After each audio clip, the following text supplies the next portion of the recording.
পড়াশোনা মোটামুটি শেষ হয়েছে, বিয়ে করবেন, এখন 18-20 বছর বয়স হয়ে গেছে। এখন আল্লাহর ওয়াস্তে দুনিয়াবি বিষয়কে সর্বোচ্চ অগ্রাধিকার দিয়েন না, আজীবন পস্তাবেন, এবং একবার পস্তানো শুরু করলেই পস্তানো আজীবনও শেষ হবে। তখন মেইল করে মেসেজ করে কোনো লাভ হবে না, কারণ আপনি বিয়ের আগে দিনকে প্রাধান্য দেন নাই, বরং দুনিয়াকে প্রাধান্য দিয়েছিলেন। আপনি বিয়ের আগে দিনকে প্রাধান্য দেন নাই, বরং দুনিয়াকে প্রাধান্য দিয়েছেন।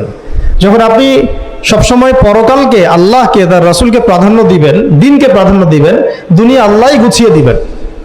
আর যখন আপনি মানে দুনিয়াকে সর্বোচ্চ অগ্রাধিকার দিবেন, দিন আপনার কাছ থেকে দূরে সরে যাবে।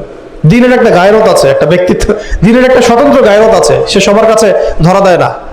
যেটাকে মূল্যায়ন করে তার কাছেই দিন আসে, যেটাকে মূল্যায়ন করে না তার কাছে দিন আসে না। দিনদার ছেলেকে প্রাধান্য না দিয়ে বিয়ে করতে যায় না, জীবনটা ধ্বংস হয়ে যায়।